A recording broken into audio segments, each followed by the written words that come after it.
Welcome to the Listen to Your Footsteps podcast. I'm your host, Kojo Baffoe, and this podcast is an extension of my book, also called Listen to Your Footsteps, which is a collection of essays, reflections, and poetry on things like fatherhood, identity and belonging, growing up, creativity, and the lessons learned.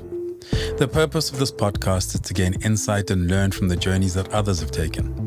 I explore the worlds of art, culture, design, business, creativity, and life from the perspective of Africans who are contributing to the redefinition of the continent and who we are. So my guest today is Michelle Ishioma. Atagana. A full name situation. Yeah, you put it on IG. I did put it on IG. That's so true.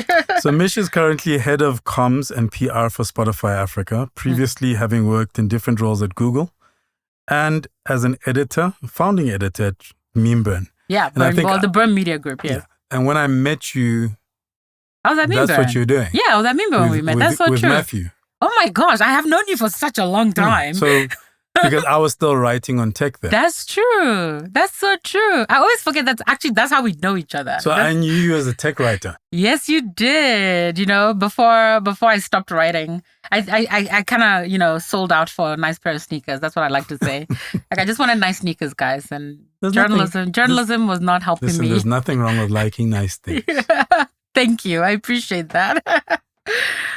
I discovered that you actually studied at University of KwaZulu-Natal. Yes, I grew up in KZN. So I studied at, I'm a little older than you, so I studied at University of Natal, Durban. Ah. Were you Durban or Maritzburg? So I was Maritzburg, the OG campus. Let's, please, for everyone listening, please know that is the OG campus with the most beautiful old main building known to man. I don't know what it looks like now, but when I was there, it was awesome. But I actually, I think my first year was as a student of University of Natal. Okay. And it was my second year that it changed to UKZN, yeah. And with the merger with Durban Westville and all that, yeah. So how'd you end up in KZN? Good question. I always think about my dad, pointed somewhere on a map and the next in his whole family now lived there. Because I was born in Nigeria. Okay. I was born in Nigeria in the Delta. I'm from the Delta. I like to call it a tiny little village, which we fondly refer to in our family as OBK. And I think I was maybe 10 going on 11, I think. And my dad had been living in South Africa for, I think, about 3 years at the time. And one day I came home from maybe hanging out with friends and my dad was home. And the next thing we know, we're packing our bags and all moving to South Africa. It was the wildest thing. It was so wild. What was your father doing? My dad is a microbiologist. Okay. He was getting his PhD at University of Natal at the time. And he was also lecturing at Mangosuthu Technikon. Okay. So the whole family, we just moved our lives to South Africa, a country that I knew very little about, barring school lunches. So we used to do this thing, most schools around Nigeria did this. And I think maybe other parts of the continent, I'm not sure, where we know stories of South Africa because we were always asked to contribute our lunch money to support the freedom movement in South Africa. So we would all contribute our lunch money and they'll be like, why do you need to buy extra nice things when, people in South Africa don't even have the right to exist in their own country? Thanks for the guilt. But 6-year-old me would be like, okay, here's my lunch money to go help my brothers and sisters in South Africa. And so that was all I really knew about South Africa before we moved. Because you were young still. I mean, yeah. All I cared about that time was playing Nintendo and watching Disney movies. To be honest, I still care about those things right now. I'm not going to lie. I'm wondering because... that's still my life. That's still my life. That sounds like you as it is. That's so true. That's so true. Yeah. And then, you studied media and you were quite dedicated with it. Undergrad, honors and masters? The dedication that I showed to that department was intense. I actually ended up lecturing at the department for a little while as well, right? And I always kind of wanted to do something that I could always trick my parents to let me watch more TV. So media seemed like a good way to do that. I think I remember one of my undergrad courses, I had to watch every season of The Simpsons or something like that was out. I had to watch The Simpsons and analyze it as a pop culture reference. And then I had to watch the movie Hackers as a counterculture thing. And I remember I would literally be like, guys, I have to watch this for school. And my dad used to be like, really though? I'm like, it's part of the coursework. I have to do this. So I actually think I began studying media just because it was a good excuse to watch TV. I honestly think that's how I began. Yeah. If I had met you, this is one of my semi-cheesy questions or standard questions. So if I had met you at like 12, 13 years old, Yeah. and I'd ask you what you want to be when you grow up, what would it have been? I would have probably said a scientist because my father was one. And a part of me still kind of thinks about, could I have been, so as I got older, the science became more defined. So it would be, okay, I want to be an astrophysicist, but I'm really bad at math and yeah, it's so bad at it. But I probably would have said a scientist or writer because I loved reading and I loved writing short stories. I remember as kids, we had these notebooks, my sister and I, and we would kind of make up almost like comic stories. And my sister's a fantastic artist. Like she draws so well. My drawings were always hideous. But it would be like these little drawings and we would just give them speech bubbles and have like this whole story. I wish I actually knew where those little books were because I would have loved to have seen what we were doing. But it'll probably be, a scientist or a writer. One of those things kind of worked out. Yay. I do jump around a little bit. That's fine. I'm just thinking, I mean, your love for books and, you have a podcast around books and you have a love for books and you always have. It feels like you kind of partially lean to science fiction. And I'm just thinking, when you said astrophysicist, I thought, but you also like science fiction. That's exactly so why I do though. What is about that area that appeals to you? So I think if I look at, I want to say that the interest in just astrophysics, so that would have come much later. So when I was in high school, for instance, and when I was in high school, I understood kind of better the things I was watching on TV or the things I was reading in books. So I always love whenever I read a book, and if it's science fiction, but they kind of bring Einstein into it and talk about like, the theory of relativity or quantum entanglement and all these incredible scientific concepts that could easily explain this out of the ordinary thing that's happening, right? So for me, that just seemed like if I became like a scientist, I could totally invent time travel. Like I could totally go because it feels like all the kind of mechanics to do this stuff exist already. We just haven't gotten to the person that did it, right? Because if I also, actually when I was recording last week, my podcast, we're discussing the fact that, CERN, like those guys, they're doing such incredible things. And I'm like, one day CERN is probably going to blow up the planet. We wouldn't know it because we're all dead now.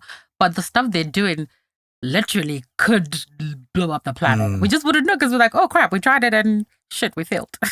we blew up the planet, right? But so things like that is very interesting to me, especially where you can also explain, not necessarily explain, but just look at the wonders of the world beyond what we see on a daily basis.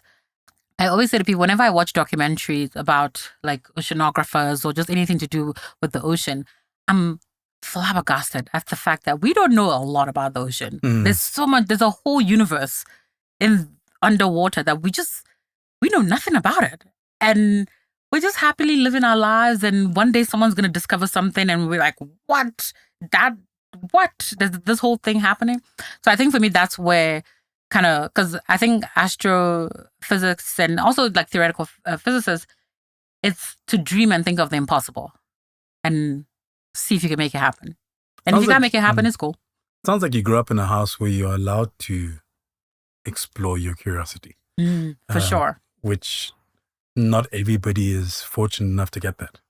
Yeah. So what I will say, I mean, my mother always used to tell us the story about how, so Australia was my dad's first choice of where to move because he actually wanted to be a marine biologist. And his whole thing was just looking at the studying creatures in the Great Barrier Reef. But because he couldn't do that, microbiology was kind of the next best thing. And he moved his family so he can pursue this dream. But also more importantly, it was, what is the best opportunity I can give to my kids as well? And, I'm so grateful for that because as much as I grew up with Nigerian parents, Nigerians will know not easy growing up with Nigerian parents. They have very clear paths for you.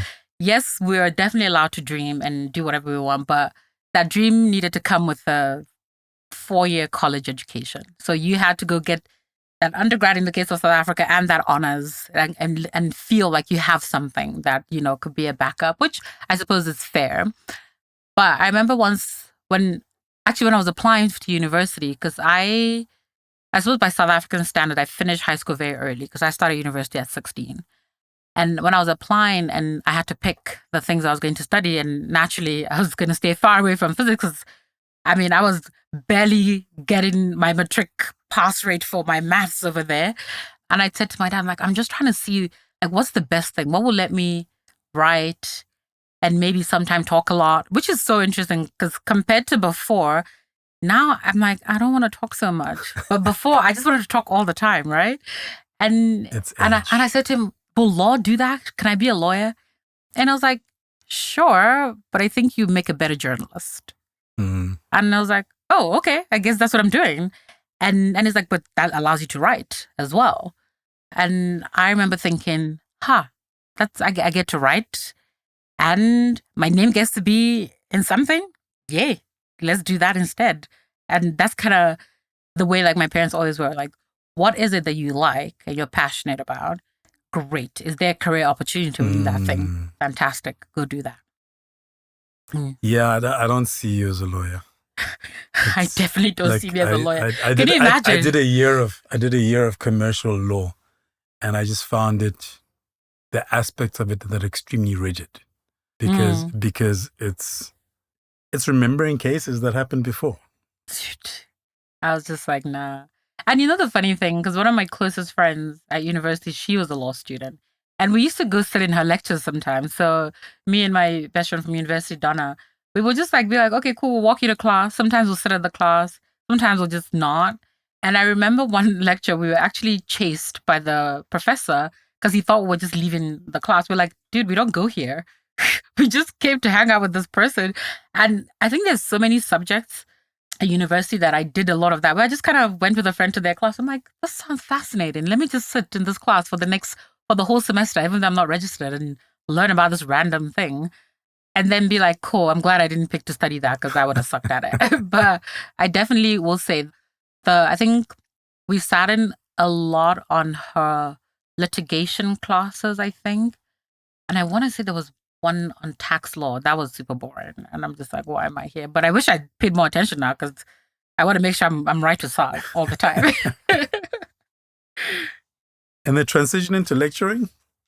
So I was doing my master's. How did that happen? Did you fall into it, or was it was it deliberate? I needed money. To everyone listed, I loved my time lecturing. So I was doing my master's and I'd been tutoring as well. And then there was a couple subjects that nobody, back in the good old days where no one knew what blogging was and they didn't really understand this new media and how it was changing journalism. And they asked me to just help with all these new courses that they needed to start teaching. One thing I would say about UK is that they definitely, at least when I was there, they definitely did their best to keep up with whatever was happening in the world. And it was the subject I was researching for my master's anyway. So I was teaching that. And then I applied to, I think my lecturer recommended me to DUT because their comms and PR lecturer was on maternity leave and they needed someone to fill in. So I took over that course as well. So I was lecturing at both universities, I think for about a year or year and a half. I didn't love it.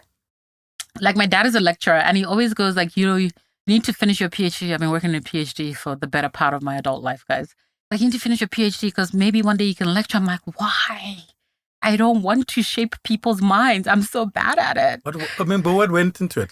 You say you're bad at it.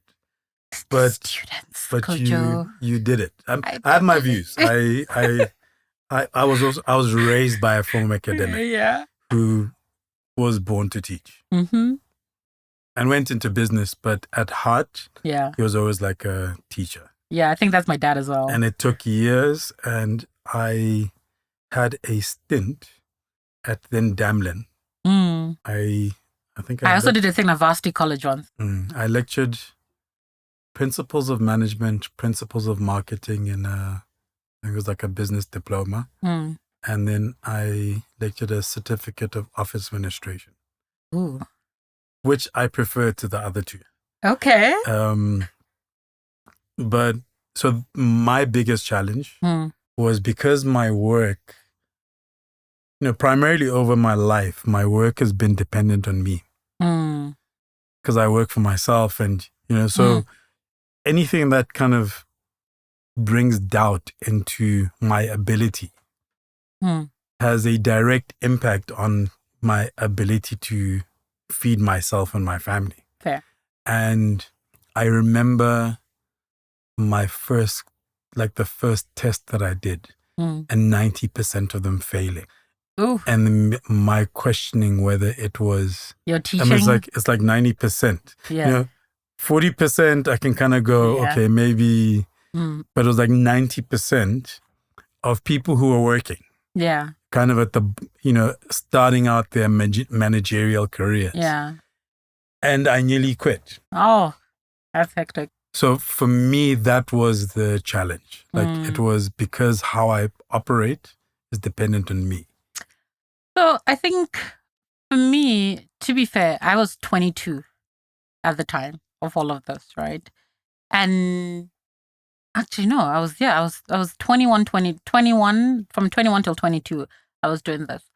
And I remember the first kind of major, because when you're tutoring, it's fine. You're just kind of helping them remember what their lecturer already told them. So it's not that big a deal. And usually it's a subject matter that, of course, you also did at one point. But when I kind of started lecturing like students proper and I had to grade them and do all of that stuff, I remember kind of sometimes sitting thinking, why aren't they getting this? This makes no sense to me. Like, this is the easiest thing to get. And it took a lot of work for me to realize that it's not an inability for them to learn. There's a patience that I needed to have to teach. And I do not have that. Even till this day, and I think even my agency will attest to this. There are times I sit in a meeting and I'm like, but guys, this is the easiest thing to get. I don't understand why you guys are not getting it. Because I do have one of those brains that thinks 5 steps ahead. So I'm always kind of going, okay, this is the scenario in the world right now in relation to the work I do. This is what the future is going to look like. So I need to start putting things in place now. And for some people, they're thinking, okay, we're in this moment, let's fix this moment. I'm like, no, I want to safeguard for the next kind of moment, not this moment. Like I already safeguarded for this moment like 3 moments ago. So I kind of found that I just wasn't the right person. So it was more about me. And also students come into my office at odd hours, telling me their life stories, why they couldn't do an assignment. And I'm just sitting there going, what has this got to do with the essay that was due 2 days ago that you had 4 weeks to work on, And you're just coming out of making excuses for stuff. But you see, this is the problem, because I was one of those students that just didn't make excuses because I had Nigerian parents, okay. And I think my biggest academic mishap was I missed an exam because I got the wrong date, but it was also one of those exams I didn't have to write because my kind of DP was a good enough mark that I could pass it if I didn't write it. So it was very different to kind of exist in this world where teaching and education was a little different. Not different, but just required patience to realize that the person you're teaching is not at the same level as you. And they shouldn't be because you're the teacher. They've come to learn from you.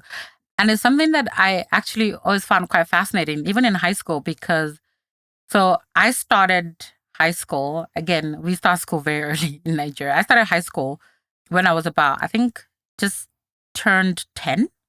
Yeah, it was 10 because I spent a year in boarding school before we had to move to South Africa. And the way I learned about the human body was I had to draw it first. Then I had to name all the different body parts and all the different bones. Whereas when I got to South Africa, they just gave me a picture and all I had to do was name it. I was like, this is so easy because I know what they are because I know how to draw. So when I was drawing this, I knew what that was. It wasn't a case of just learning stuff by looking at the picture. I had to learn it by creating. And because of that way of teaching, I've forced myself to learn that way all the time. So it means I'm thinking about something a little bit deeper and a little bit extra than, say, other students, which I kind of find is also a little bit of a disadvantage because I feel like, damn, I'm just working extra hard here. I could have been having good times, but I'm working extra hard because I'm freaking learning how to draw every intricate aorta in the heart so I could know how to name them properly. And I think for me, teaching, I didn't know how to actually teach the students in a way that made it easier for them because I was trying to make it easier for me as opposed for them. And your steps. I mean, so I find that it doesn't matter what it is, but if somebody is explaining something to me, especially like something physical, people go, okay, so it's 1, 2, 3, 4, 1, 2, 3, 4. But in my head, I work out my own kind of numbering sequence. So it can maybe 1, 2, 1, 2, 3, 4, 5, 6. Yes. And I think it's a symptom of, I'm just thinking out loud. I think it's also a symptom of when you live in your head. Yeah. So I find that I'm having to learn how to stop doing that. Oh, I live in my head all the time. Well, it's not just living in your head. Like I will be thinking about something and then I will make a statement to you. Or I'll ask you a question. But that question is halfway through the conversation I've already had in my head. And having children, I'll realize I'll say something, I'll ask something, and they can't answer because they're not privy to the context in my head. I was thinking about this thing and Saturday you want to do X, Y, Z. Yeah. But if you want to do that, then actually it makes sense that on Friday evening we do X, Y, Z. And then I'll go, so why don't you do this on Friday? And they'll be like, wait, what? Yeah. Because they haven't been party to that entire journey. No. I do. I definitely am someone who lives in my head quite a bit. Mostly because my head is awesome. Like I get to argue with myself and win the arguments and lose the arguments at my own pace, at my own will. But also, I'm an overthinker for sure. And I feel, as a journalist, my job was to understand and adapt and give, a fairly balanced / expert opinion on a subject matter. And that requires a lot of reading, a lot of thinking, a lot of learning. And as a comms person, my job is to be very paranoid. It is to be insanely paranoid so that I can protect the reputation of my company or whatever brand I'm working with. To do that, you really do have to live in your head quite a bit because you always have to think. And that's why I kind of always make the statement like I'm thinking 5 steps ahead, not because I don't have other things to do with my time to think 5 steps ahead, but because I'm thinking 5 steps ahead so that I am not caught off guard. And all the time, I'm sitting going, maybe we need to approach this way, that way. And then I go to the agency and go, okay, guys, so this is what we're going to do. And then they're like, okay, why are we going to do that? Like, I don't understand why. And half of the time I'm sitting there going, why don't you get that? And then I have to go, oh yeah, okay, let me take you through the process. You've been through the 5 different scenarios. You know what I mean? And the process of deciding out of the 5, literally, why you're going to go for the 1. If you could project the Venn diagram in my head, it would be quite something, But I definitely do find that for me, I love learning. And when I look at people who teach, they are definitely called to it. You have to be called to it. Yeah. You have to be called. So let's seriously appreciate our teachers, guys, because you are definitely, they're called to that. There's a lot of patience. Yeah. And then how'd you end up at Burn Media with Matthew? We lost Matthew. It's already been quite a few years now. Yeah, it has. I was actually thinking about Matt the other day because on October 31st was 10 years ago, was my last day at Burn Media. Wow. And I was thinking about that and it brought up a lot of memory of Matt. And I remember actually how I ended up at Burn Media. When Matt had passed, I wrote a piece for Meme Burn for him. And I met Matt when I was, I want to say 17 or 18 at a conference at Rhodes University. And it is not my favorite meeting of anyone because I was 18 because I was at the Rat and the Parrot, and I had literally drunk more tequila than anyone had ever drunk there apparently at the time. Let's hope someone else has beat that record because that would be so problematic if they haven't. And I was running the student newspaper at UKZN Nux, and we went to that conference that I think was Captivate or Activate. One of the things is Captivate, one of the other things is Activate. I think the paper was called Captivate and the conference was Activate. And Matt was speaking, and he was talking about being at Mail and Guardian and the work that we were doing at the Mail and Guardian. And we all just kind of, and I think I did a panel and I kept in touch with him. And then when I was doing my master's research, I reached out to him because I wanted to use thought leader as one of the ideas of like citizen journalism and things like that. And I think he reached out to me on Twitter. I posted something and he was like, oh, do you want to contribute to the site I'm starting? Me and Bernard was just, doing like the startup section, and it was like these Q&As of startups and just writing them up. And that was like at the beginning of 2010. And then I went to Cape Town to visit, and Matt and I had coffee, and he was like, do you want to come join? I was like, well, I need a job because I can't keep studying, And he's like, yeah. I was like, here's come join. And I moved to Cape Town. Like I left Pietermaritzburg, moved to Cape Town to go do Burn Media. And within like my 6 months there, and I was like, okay, great. So now you're the editor. I'm like, I'm sorry, what? It's like, yeah, and we got to launch Venture Burn because you really like this entrepreneurship stuff and I'm getting some investors. So let's own it and pioneer it. You can own it and pioneer it.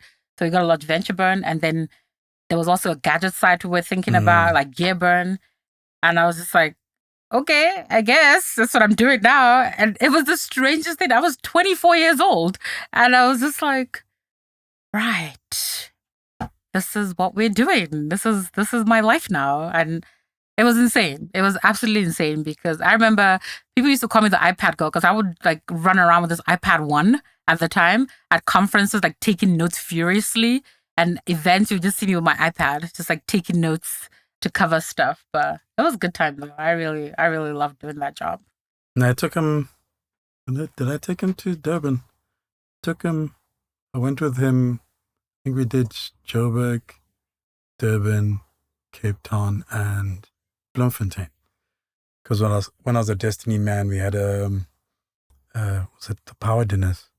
Oh yes. Yeah, so we had power dinner, and the one year we had him either power dinner or the couple of events that we did, and there was one that we did with him.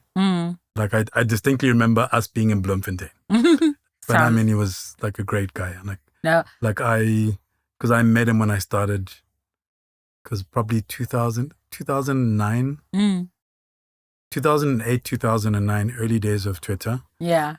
I was fascinated by this whole kind of tech writing space. And so I used Twitter to connect with all the guys in the space. But what I did was, you follow one, and in those days you could see the conversation. Yeah.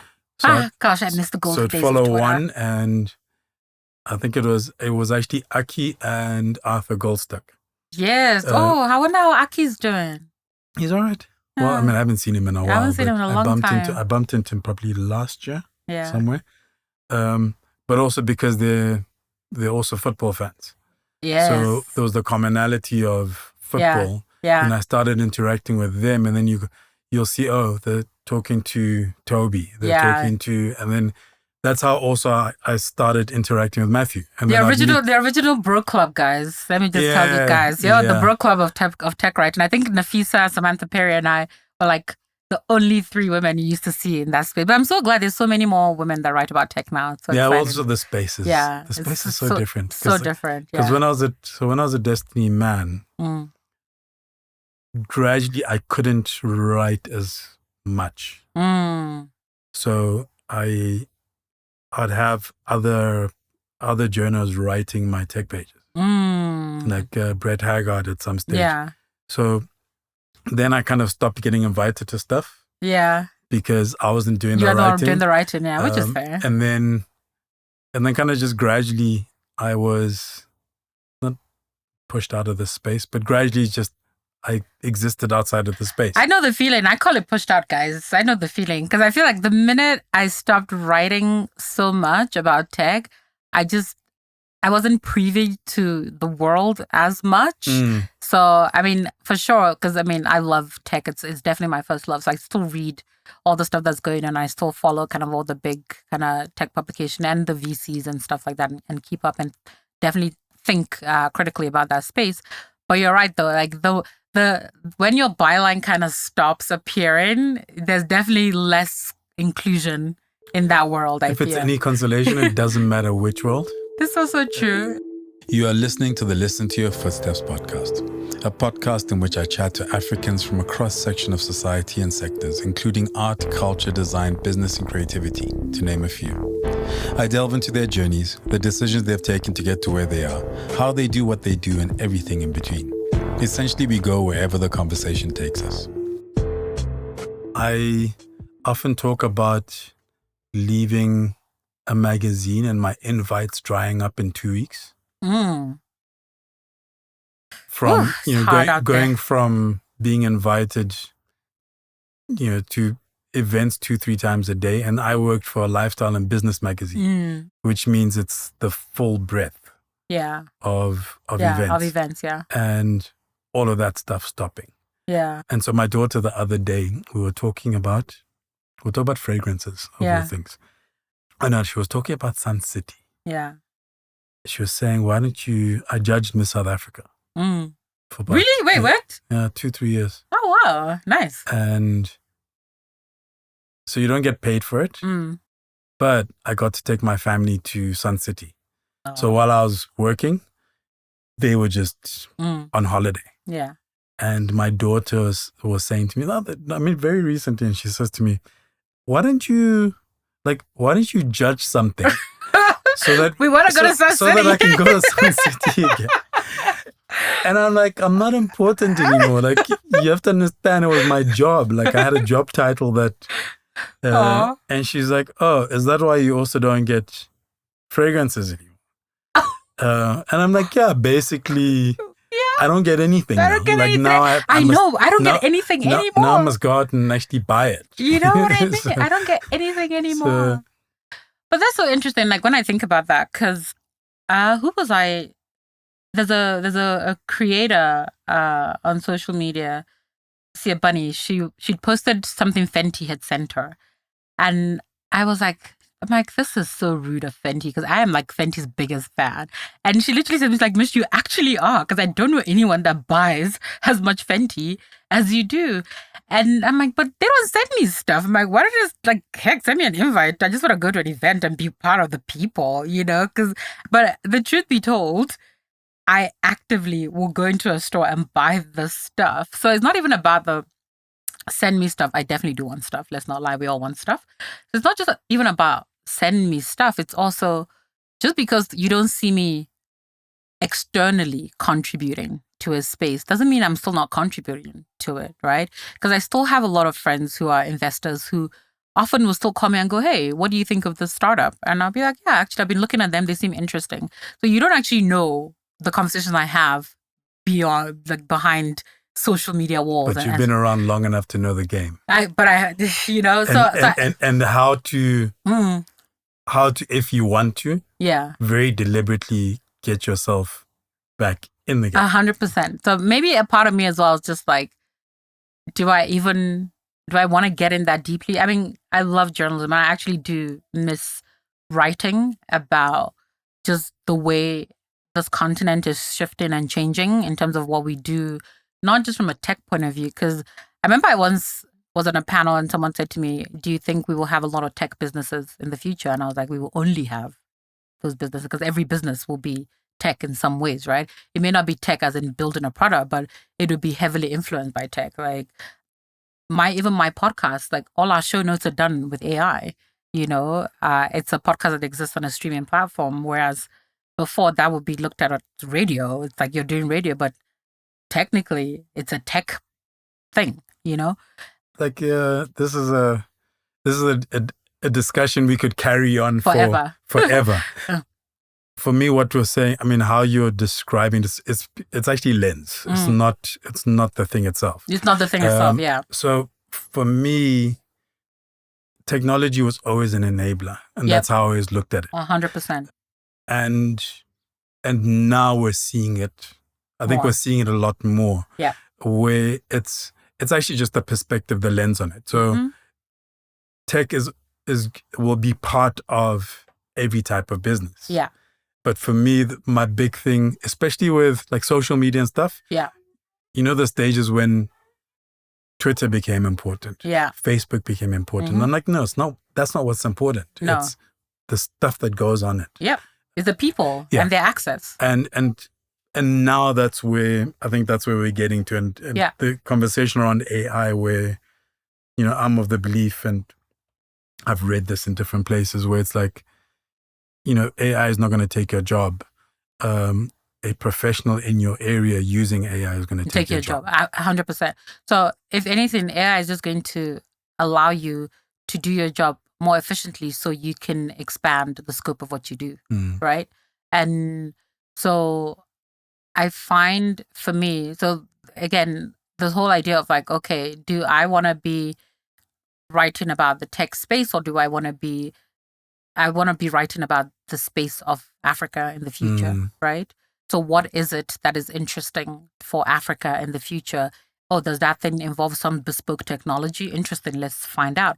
Or does that thing involve, you know, finally Africans kind of almost using existing technology and enhancing on it? Like, it doesn't matter, right? Because at the end of the day, like you said, Facebook became popular not because it was Facebook, it was because it finally opened up to the rest of the world. And it wasn't just college students talking about their crushes. It was people, it was connecting family all of a sudden. It was giving people a lens into the world. People were like, wait, you went to Paris and this is what Paris looks like? And now we can all see what Paris looks like? Where before, only the people in your immediate circle could see your travel photos, right? So it's things like that where it's enabled us to do the things we do most, which is to live our lives. Whether we're living it way more publicly than we should, that's a whole different conversation. During lockdown, you wrote like 3 books. Guys, lockdown showed me. And none of them tech related. None of them tech related. For all the love of journalism and technology that you've talked about. And then what?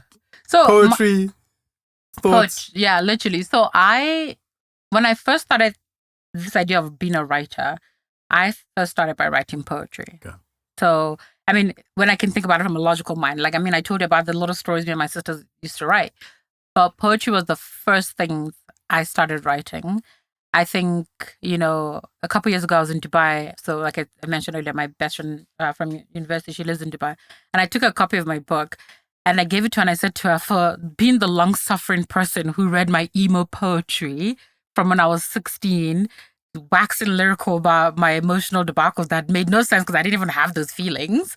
And she just laughed because, you know, for her, she was like, poetry is always the thing you've always kind of, you know, written. And I think I rediscovered my love of poetry during lockdown. I read a lot. So I know I everybody sees me reading fantasy, but I do actually read a lot of poetry as well. And I love essays. So especially essays that are very personal. So the Modern Love column on New York Times was one of my favorite columns in the world to read. So when I was sitting in lockdown, I lived by myself and I didn't want to kind of feel so isolated. And we had a tough lockdown in South Africa. You couldn't even go say hi to your neighbors, man. It was hard. It was so hard. And the months, or at least the many weeks that it was just me and my thoughts, I decided to start writing them down. And then decided to create a narrative around them. I think it was because lockdown started in March. And by kind of end of April, I had over like 200 pieces. And I was like, I need to do something with it. And a friend was like, well, just put it in a book. I'm like, who has time to go look for publishers? And it's like, why don't you just publish it yourself? It's not that deep. I was like, it's not. And I spent a half a day researching how to self-publish. And 2 weeks later, I published my first book. It was quite interesting. And I love that book Moments. That was my first one. It's a bit intense and super emo, but it helped me cope with being in lockdown, I think, writing those books. Yeah. Why did you leave Burn Media? And then I told you left and you ended up in Google. I wanted sneakers. So I think, look, Burn Media and Creators Park, which owned Burn Media at the time, was a startup. We were a startup talking about startups, right? And I remember, I think the one day I was speaking at a conference, I want to say in Lagos. It was definitely not South Africa. And the person introduced me as the, either was the Kara Swisher or the Sarah, what's her name from TechCrunch, of Africa. And it didn't sit well with me. It was the strangest thing because I think most people will take that as a compliment because Sarah Swisher is an incredible tech writer, you know. Kara Swisher is an incredible tech writer. And I was just like, that's such a weird intro. And also at the time, I just started, I was contributing sometimes to CNN. So my work was getting a lot more visibility. But if I didn't like the idea of me being bigger than the story, if that makes sense. And which is ironic because I want stuff to be sent to me and that's how you get stuff sent to you. But it didn't feel right for them to kind of be like, let's give you this status of this like rock star, you know, writer about Africa. When for me, I always said this, my job was to just learn and then report back what I learned. And I was so lucky because I got to go to a lot of countries around the continent to do that learning. I remember, I think I said to Matt, like, this is so interesting, but maybe other people should go to the conferences now rather than me. And he said to me, why? You love to travel. I'm like, I love to travel. But maybe other people should also get to go learn these things. And I could just do the editor managing the team thing for a little bit. And then I just started thinking, you know, what I wanted to do next. And I hadn't made a decision on what I wanted to do next. I got invited to have coffee with the head of comms at Google at the time, Julie. And she was like, I'm leaving Google and I think you should apply. I was like, why? The last article I wrote about you guys was terrible. Like, I went into you, you know? And just like, but I think you would do a good job. I think, you know, you understand tech, you understand this continent, you understand people, and you understand storytelling. And I was like, okay, I'll think about it. And then I get a message going, you've been invited to apply for this job at Google. And it still took me a little while. I was like, okay, you know what? I'm like, they probably won't pick me. Like, why not? Sure, I'll do it. And literally 2 months, the Google interview process is crazy. Like 2 months later, they're like, okay, we would like to offer you the job. And I remember sitting on a balcony with my friend Larry in Nairobi going, I don't know if I should accept. And it was like, take it so one day you can say you're an ex-Googler. Which I suppose I can now say I'm an ex-Googler. But it was such a weird process because I think I've only ever had 4 jobs, real jobs in my life. Working at the library doesn't count, as people keep telling me. And it was lecturing, and lecturing was, I was there, I wanted to make money, they have space, let me do it. So quitting that was like easy. Yeah. But it was so hard to leave Bird Media because I really loved what we were doing and I really loved my job. And it was so bad that I quit to Matt, the parking lot in Joburg somewhere. And he literally was like, are you resigning like here? I'm like, yes, because there are people present and I can have witnesses that I quit like this. And lo and behold, being mad, over the next 3 days, he kept showing me like the Google stock was like going down slowly. He was like, see where you're going. They're literally, their stocks are tanking. But it was really, really hard for me to leave. And even after I left, I still had access to like the back end. And I kept saying to Matt, I'm like, I can't keep having access, like just in case you change your mind. And it took me a year to even give up my access. Because they were like, you can have your access as long as you want. So I would just be like, guys, I can't have access to the back end anymore. I can't have access to like the Google Analytics dashboard. They were like, yeah, but it doesn't feel like you've left. And I think on both sides, there was like a hard separation from Bird Media. But yeah, that was that was one of the toughest days of my life, my last day Agogo. I'm not gonna lie. It was at Meanburn. It was so tough. It was really tough. Oh, where does blue hair Mish come? yeah, so guys. It's like a rebranding. It felt like from the outside. It felt like a rebranding. So, like there's pre. It feels like there's a pre. Really? And there's a pre and post. So it's because I didn't have it as much when I was a journalist, because I did have it. It was just not always all blue. It was mostly like highlights, right? So I got my first blue hair after I wrote my last matric exam, because my school wouldn't allow you to have color in your hair. I mean, I think all schools don't. That's the thing schools say. And then I went and I just did my hair blue. So when I was at university, there were most times you could see some form of blue in my hair. And I remember I got when I was at Nux, the editor of Nux, I interviewed Jacob Zuma once. And we had to go to this dinner to go interview Jacob Zuma. And I was tying my hair. And Donna looked at me and was like, are you trying to hide the blue? I'm like, I feel like I'm going to talk to the deputy president. He was the deputy president at the time. I feel like I should look professional. Like, not be like this person with blue hair. Now I don't think that anymore, because I think my blue hair is super professional. So I've had like bits of blue hair, but I have gradually kind of gone into this whole full-on blue.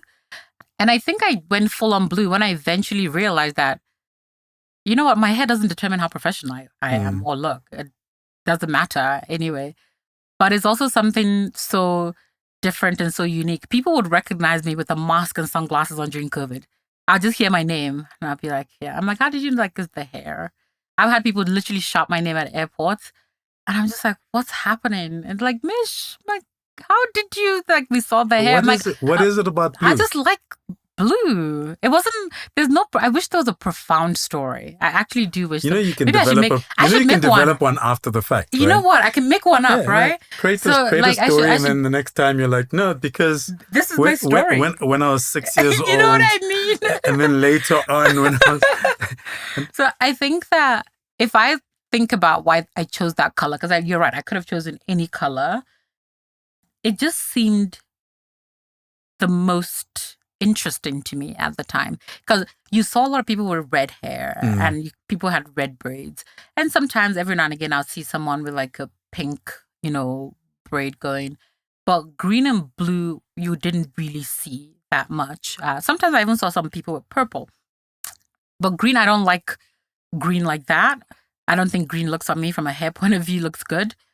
And the blue, that I remember the day I actually did the first blue braid, the color blue that she had was so shocking. And I was like, when I get home, my mom is going to say something about this. So I'm going to put it on. It'll be fun to have this conversation with her later. And that was just it. It wasn't like that deep, but over time, I think I've also made it part of my identity, is this blue hair. So it feels weird. So when I take out my braids, because my hair isn't actually dyed, so when I take out my braids and I leave my hair, it feels very weird. It feels so strange. Like it feels very strange. I just had a memory. When I was finishing high school, I traveled to Germany as a Rotary exchange student. My father used to be part of the Rotary Club. Nice. And the last weekend, so it's an interview weekend. You're literally being watched kind of constantly. You do interviews. But they had a dinner, and at the dinner, you were given an envelope, and it had a little piece of paper in it, and on the piece of paper were words written. So you were given it for, I think it was 2 minutes before you're supposed to get up and speak, and then you had to speak for 3 minutes. Ah, it's like an impromptu speech. Yeah. And mine was written the color blue. Really? Yeah. And I ran out of stuff to say at... I would have had so much to say. I think it was like 1:20. Yeah. But I mean, I was still young then. I mean, one of the girls had yuck. Wow. And they had to stop at 3 minutes. Because with stuff like that, you think, okay, it's written the color blue. Yeah. And you box yourself. Yeah. Whereas you can talk about what it says. You could talk about the letters. You could talk about the piece of paper. Yeah. You could talk about the envelope. You could go down multiple rabbit holes. Yep. But I think that's what they were trying to teach us. Yeah. So now I could do it easy. So I used to be part of the debate club. At the time, I was stumped because, Blue Monday, blew this, blew that, blew that. That's fair. I'm done. No, so in high school, I was part of I think they call it speech and drama in South Africa. And my job was to go represent the school in speech contests and stuff like that. And the impromptu part of it was my favorite because I was really good at it. The prepared speech stuff used to always make me feel so nervous. But I would always get these random topics. And my favorite topic I got was literally, it just said taxis. And at the time, I think we'd lived in South Africa maybe 4 years at this time. And I would take a taxi to school. So I would get on a kumbi and go to school from where we were. And I remember thinking, what can you say about this death traps of vehicles? And it was so strange because I went into this zone where I was speaking about this, and I ended up winning. And my coach had come to me, was like, "Where did you get that inspiration to talk about taxi experiences in Nigeria?" I'm like, "I did what now? I've never taken a taxi in my life in Nigeria."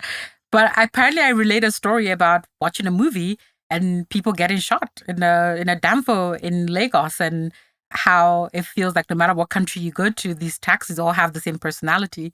So I definitely agree that the older you are, the better you're prepared for that kind of stuff.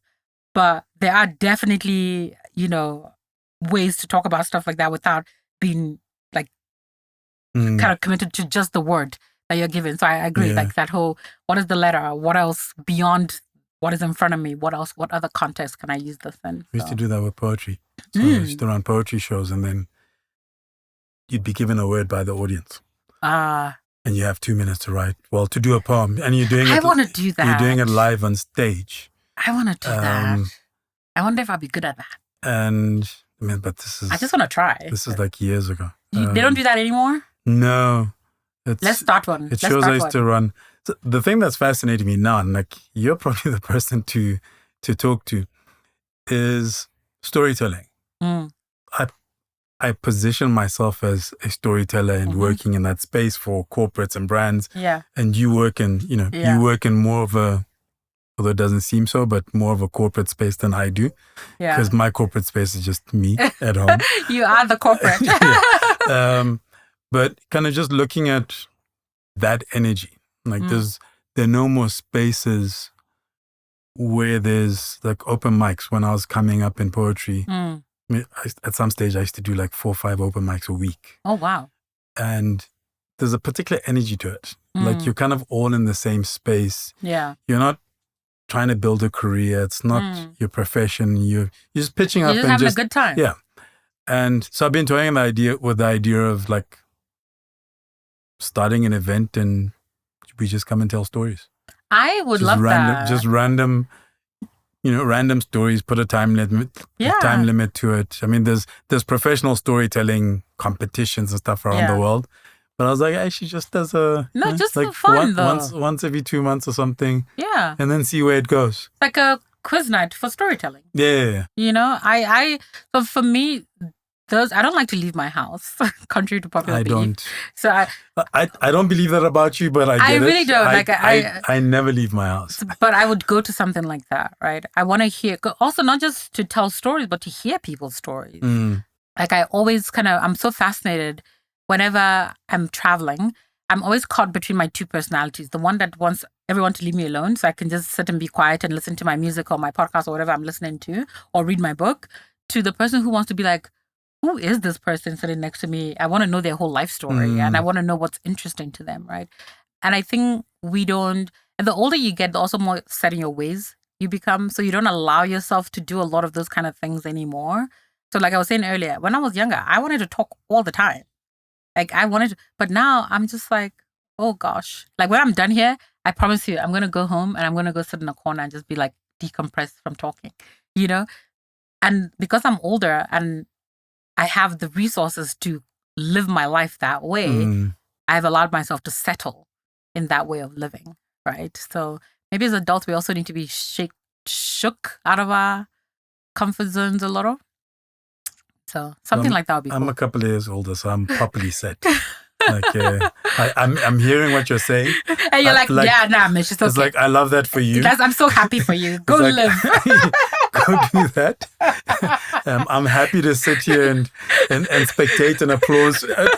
What is it? There's a quote. I used to collect quotes at some stage. Yeah. And one of my favorite was, we can't all be heroes. Somebody has to stand on the curb and clap. Literally. So I'm now happy to be on the curb and clap. I love that. I mean, I say all these guys. But watch me be like, oh, we have to do for real? Oh, crap. Okay, I guess I'm going to stay home, But I think if you do it, I'll come, though. If you do it, I'll come, for sure. Well, now I've put it out. You've put it out there. So whoever wants to come help Kojo do the storytelling club, holla at him. He's keen. Yeah. So for me, the interesting thing is, so your current role at Spotify, kind of going from like Burn Media, Google to Spotify. I've asked you about the blue hair. We now have context on that. This feels a lot more you.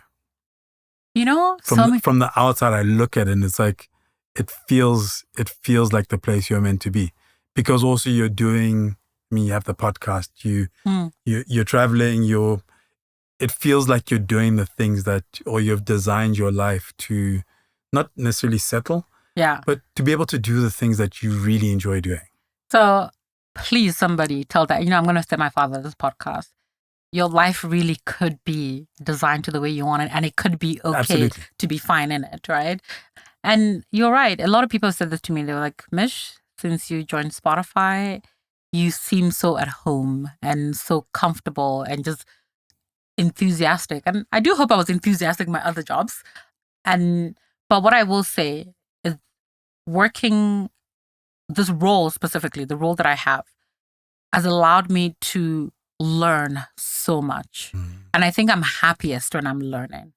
And I think the music industry, even just audio, is so interesting and so intricate and so vast.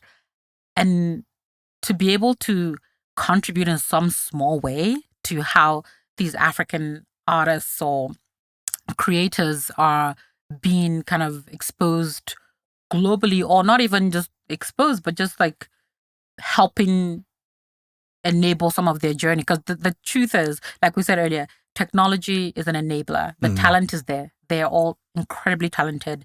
That music is thriving. It's good. It's interesting. Our job is to be here and make sure that everyone can hear it. Yeah. Right? And for me, I love that.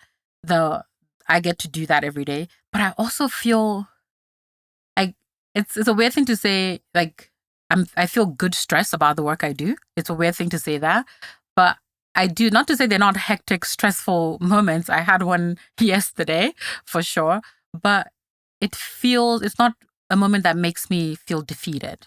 I don't feel defeated. I kind of go, okay, today was a challenging day for us.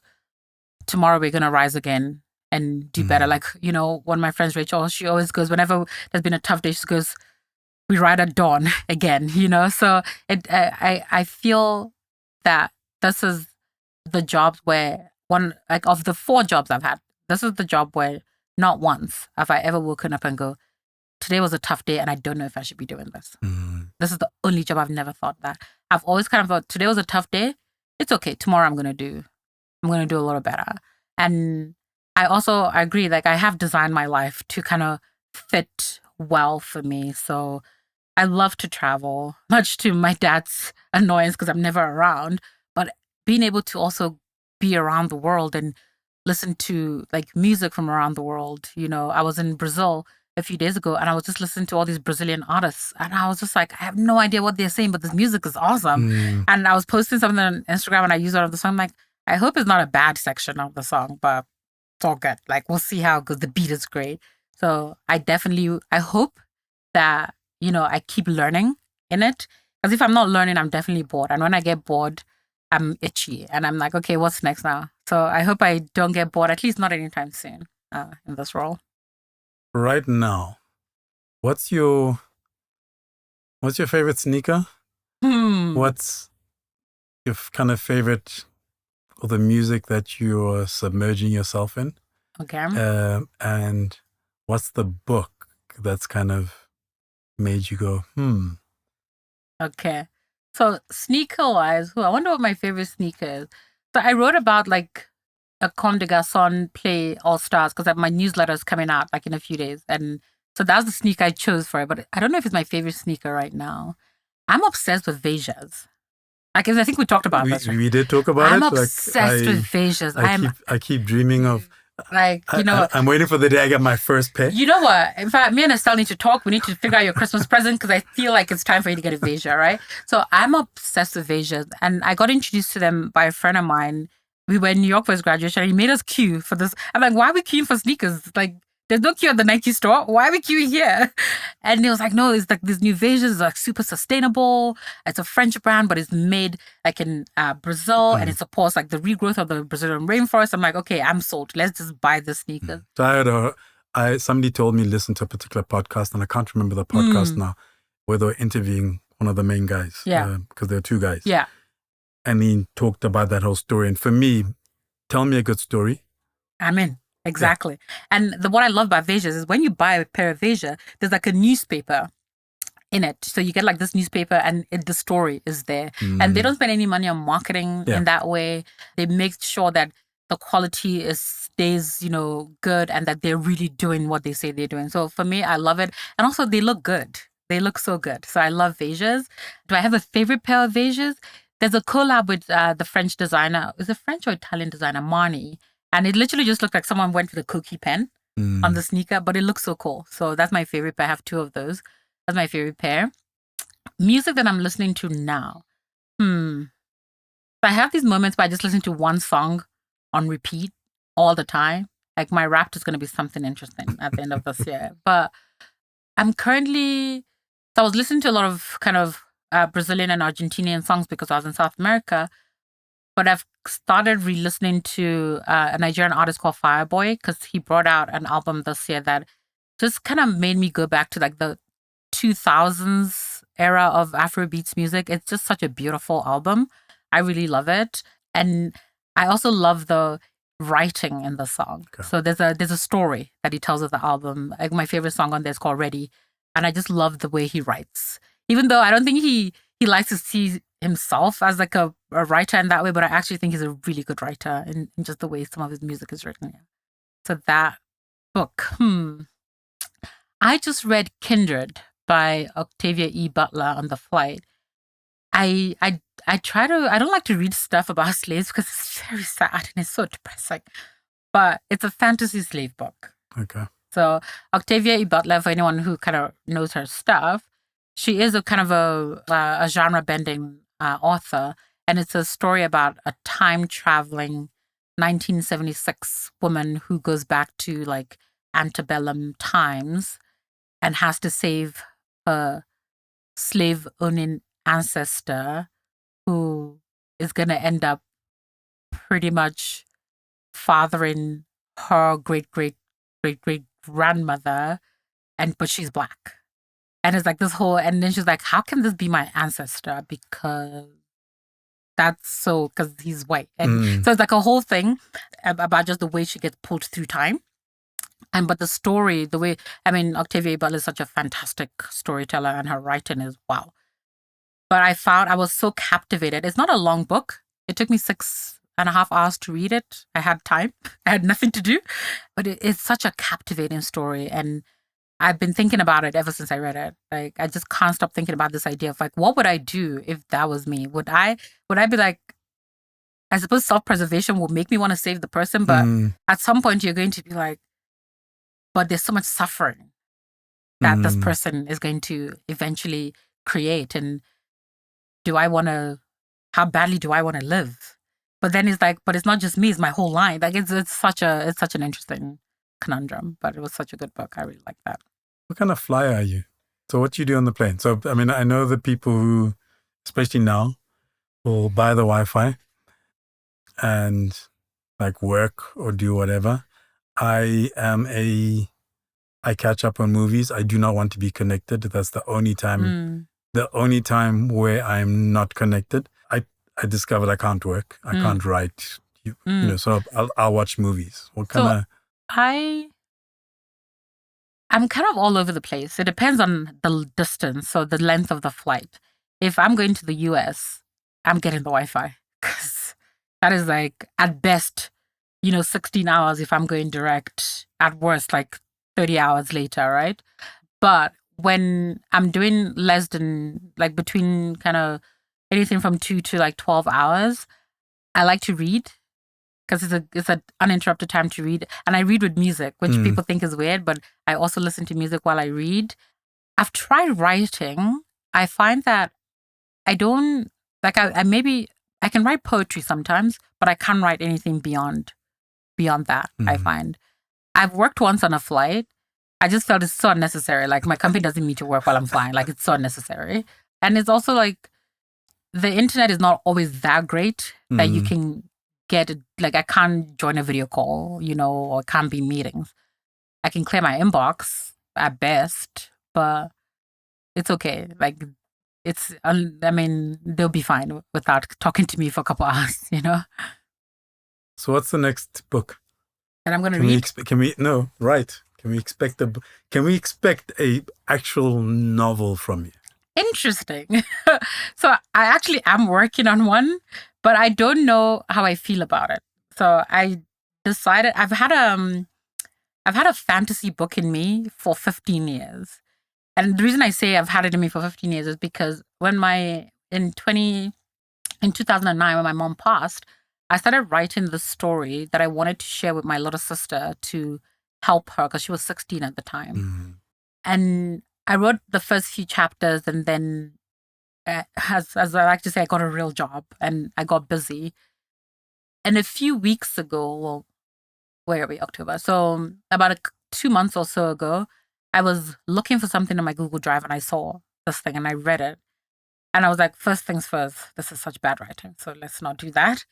But I was just like, but the story is good. I mean, I think it's good. And I started rewriting it and I locked myself away for like 2 days for over the weekend and I wrote like 100 pages, which is wild. So I do want to write that book. I want to finish that book. So maybe this holiday period, I'm just going to take my time and write that and hopefully someone will publish it. If they don't, like I said, me and Amazon and self-publishing are very close friends right now. So I look forward to it. You know what? Maybe I'll send you like a draft to read. You can tell me what you think. You can tell me if it's good. Yeah. Thank you. Oh, thank you. The Listen to Your Footsteps podcast is produced by Zebra Culture. If you have ideas of what we can do better, people you'd like us to have a conversation with, or would just like to share a thought, you can email me on info@zebraculture.com. To check out past episodes, go to kojobaffoe.com/podcasts. And if you enjoyed this episode, please share with a friend. If you'd like to get a copy of the book, Listen to Your Footsteps, check out kojobaffoe.com/book. There are details on the various spaces it's available at. I'd also appreciate it if you could leave a review or comment wherever you listen to your podcasts. Finally, there's the Zebra Culture by Kojo Baffoe newsletter where on a weekly basis, I share a curated list of articles, playlists, videos, etc. that have caught my attention. Thank you for listening. I hope you enjoyed listening to the conversation as much as I enjoyed having it.